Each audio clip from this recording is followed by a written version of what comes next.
Apple looks at DeepSeek to solve its AI crisis, OpenAI announces deep research, and Elon Musk's $100 million Starlink contract may still be in jeopardy. Welcome to #Trending. I'm your host, Jim Love. Let's get into it. Apple is reportedly looking at DeepSeek, the Chinese-developed artificial intelligence model, to enhance its Apple Intelligence services in China. Now, Apple is facing tough competition in China, which has, in the past, been a large market for the company. But political tensions and new competition have already eroded its status in that market. Not having a credible artificial intelligence offering is yet another major competitive disadvantage.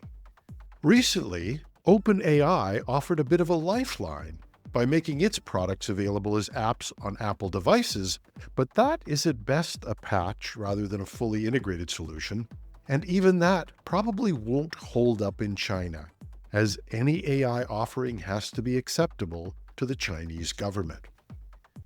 DeepSeek offers Apple a potential solution. It's an AI alternative acceptable to the Chinese government, and one that might help solve its AI problems in other markets as well. See, Apple is struggling to integrate AI where some of its competitors are not, but in big part due to Apple's strict on-device privacy policies. And Apple is very sensitive about privacy. It already had to address privacy concerns stemming from reports that Siri had inadvertently recorded user conversations. So finding a solution that can be integrated into its devices securely is a challenge. DeepSeek is promising because of its efficiency and its ability to run on low-powered hardware. This may offer Apple a solution that aligns with its focus on seamless device integration, and by incorporating a locally developed AI model, Apple could ensure compliance with China's strict AI regulations and deliver a capable AI assistant in that region. And Apple's potential partnership with DeepSeek may help it catch up in the AI race in other countries as well. OpenAI has introduced deep research, which it claims is a new AI-powered tool designed to generate comprehensive reports in a fraction of the time it would take a human research analyst. Deep research uses OpenAI's O3 model to autonomously plan and execute multi-step research tasks. Using O3, users can input queries through text, images, or files, and within 5 to 30 minutes, the tool delivers detailed reports complete with citations. The capability allows it to sift through vast amounts of online data, including text, images, and PDFs, to produce thorough analysis. Unlike traditional AI tools that provide quick answers, deep research delves deeper, performing tasks that would typically require hours of human effort. It autonomously navigates the internet, analyzes data, and synthesizes information to produce reports that OpenAI claims match the quality of human research analysts. While this is impressive, experts advise caution. Andrew Rogoyski from the Institute for People-Centered AI at the University of Surrey warns of the potential risks of relying solely on AI-generated outputs without human verification. He emphasizes the importance of retrospective checks to ensure the accuracy and reliability of the information produced by such AI systems.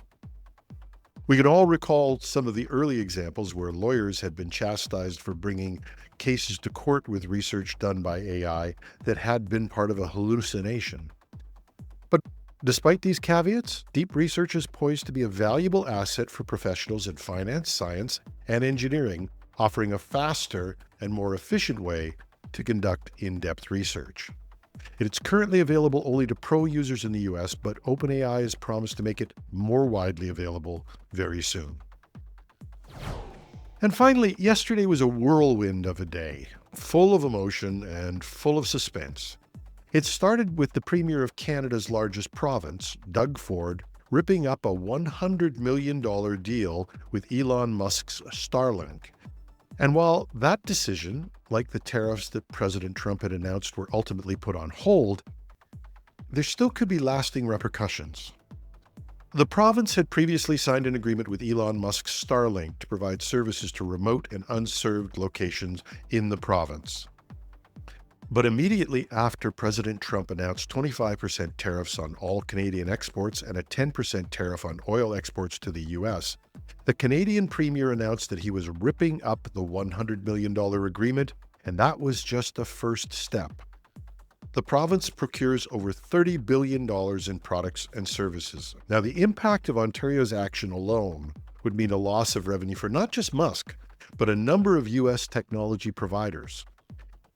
And if other provinces, cities, and the federal government were to follow suit, it could have a devastating impact on any U.S. technology providers in Canada.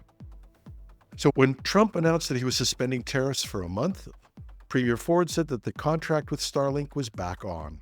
But even the pause on tariffs might not be the end of the story for the Starlink contract or for other tech companies offering services to the province.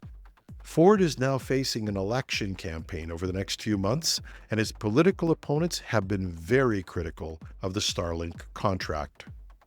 And with a massive anti-Trump sentiment in Canada and Elon Musk being a key advisor, this issue is going to be front and center in that election campaign.